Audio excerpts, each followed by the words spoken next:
In this episode, we'll be taking a close look at 3 separate probable cause hearings that took place in the courtroom of Judge David Fletcher of the Harris County Criminal Court in Houston, Texas. A probable cause hearing occurs shortly after an arrest, particularly when the arrest was made without a warrant. According to Article 15.17 of the Texas Code of Criminal Procedure, any individual taken into custody must be brought before a judge without unnecessary delay.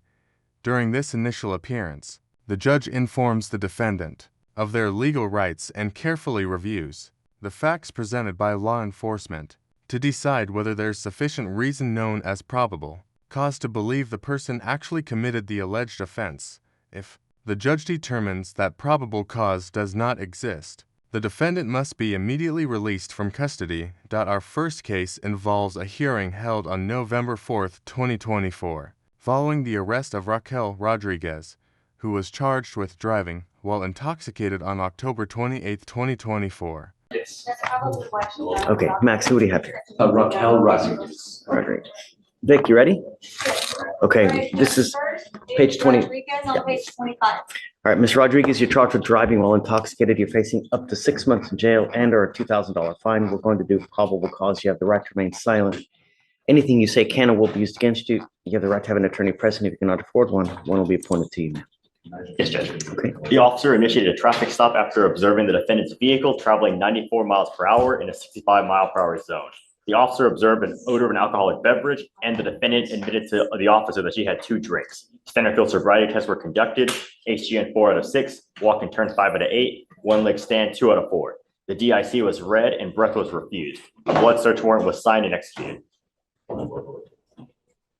Felt like that went really fast. So the stop was for speeding. For speeding, yes. Then And then after that, they had an odor of an alcoholic beverage, and she made an admission that she drank 2 beverages. just an odor and admission of 2 beers. Any other indication of intoxication? I mean, slurred speech, bloodshot eyes. I know that while the SFSTs were, this is for the M's, while the SFSTs were being conducted, she was not understanding, like the officer had to explain, I think at least 4 times, the instructions for the walk and turn, the one leg stand. He also noticed that I think she took off her boots for the one leg stand. She was stumbling when she was taking them off. So there were other signs that the officer. That's what I want. I mean, an odor, not even a strong odor at that, and then you just have an admission of 2 beers. You don't know what time. Was it over a 12-hour span? There's no accident here. There's no, is she a Spanish speaker? I believe so, Your Honor. I don't see any indication of that.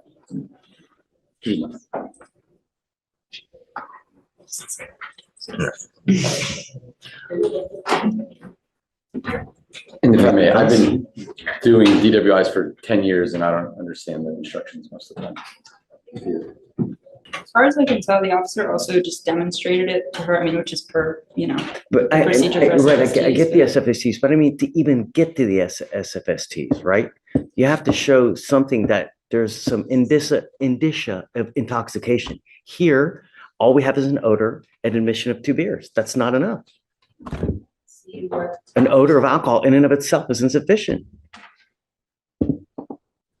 Yeah. It seems that this stop occurred at 2 a.m.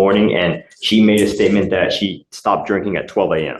So we have a 2-hour period clean when she's finished drinking, and then Alcohol dissipates every 1 hour. An alcoholic drink dissipates from your system.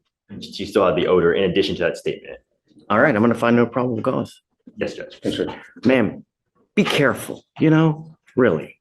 Every single day, someone dies from a DWI in our county. It's so easy to take a $20 Uber, literally push one button. You have a car waiting for you wherever you want to go in this county.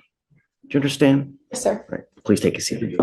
Judge Fletcher found no probable cause to support the charge, determining that there was insufficient evidence of intoxication to justify conducting standardized field sobriety tests SFSTs, because SFSTs extend the duration of a traffic stop, turning it into a longer investigative. Detention officers must have reasonable suspicion that the driver is intoxicated before requiring such test. In this case, the only evidence available was the odor of alcohol and Ms. Rodriguez's own admission that she had consumed drinks, the last one finished roughly 2 hours before driving. Judge Fletcher ruled that this information alone did not establish reasonable suspicion to extend the stop for sobriety testing, referencing state and federal case law as well as Article 38.3 of the Texas Code of Criminal Procedure.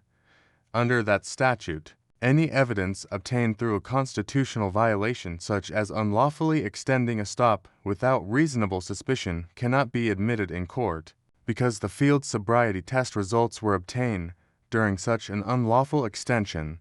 They could not be considered. Consequently, Judge Fletcher found no probable cause for the arrest, and the state dismissed the charge on February 24, 2025. The next probable cause hearing will review also took place on November 4, 2024. In that case, defendant Kian Shaw was charged on October 28, 2024, with fleeing a police officer, a violation of Section 545.421 of the Texas Transportation Code, a misdemeanor offense that applies when a driver willfully fails or refuses to stop their vehicle after receiving a visual or audible signal from a pursuing police officer. You are Keon Shaw.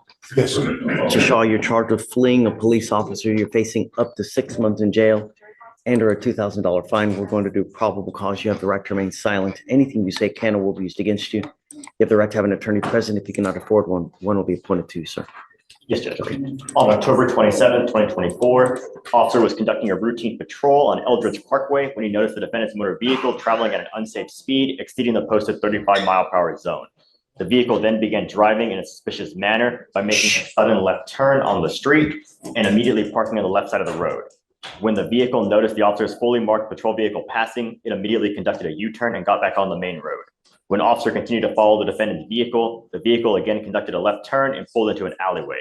When the officer initiated his emergency equipment in an attempt to conduct a traffic stop, the defendant's motor vehicle passed multiple safe stopping points before finally coming to a stop after traveling 0.5 miles through a dark and empty parking lot. What was he doing wrong? According to the officer, he was originally traveling at an unsafe speed exceeding the speed limit, 35 miles. He was exceeding that speed limit. By how much? Let me see the DMs if he specified. Your Honor, he did not specify. It was just an unsafe speed exceeding the limit. And then Nothing's unsafe to me. And then he began driving, according to the officer, in a suspicious manner, making sudden turns and then stopping on the side of the road and then getting back on the road once the officer passed. So Anything illegal with that? You Your know, Honor, I believe it would just be the speed limit would be the point at which the officer. it's a conclusory statement. We need to have like a workshop on how to write ORs, man, for real. You know, everything in this office report is conclusory, suspicious, aloysius. You know, is he driving while black? Judge, would you allow us just a few minutes to call the officer just to see? We don't have an OR. We're just going off of the. Sure, terms. let's do this. I'm gonna have them because I want to make sure if we find probable cause that it's really there. All right, so just hang tight for me. We're gonna have to do a little deeper dive. If you just mind taking a seat for me momentarily, okay? Okay. Okay, so Mr. Shaw, we're back on you. So just because we do so much, I tend to forget everything, you know. You're charged with fleeing a police officer. You're facing up to 6 months in jail and a $2,000 fine. We left off because we were doing probable cause, and I had an issue because it seemed like the cause was kind of conclusory at the time. And do you have anything new? No, Judge, and I agree with the court. So, okay, I'm gonna find no probable cause. Dismissing the case. Find no probable cause. Be careful when you're out there. It's hard enough as it is.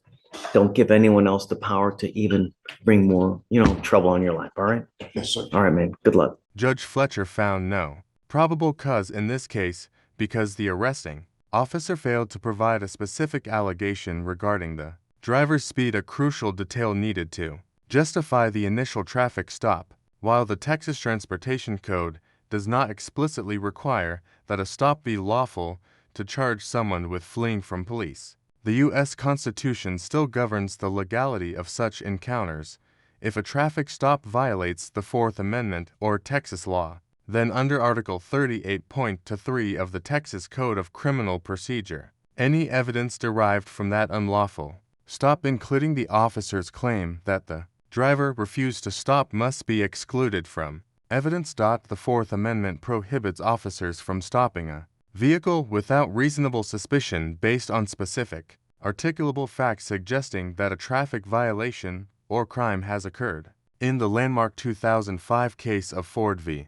State, the Texas Court of Criminal Appeals invalidated a stop where an officer merely claimed a driver was following too closely without describing the actual distance between vehicles. The court ruled that such conclusory statements are not enough to establish reasonable suspicion.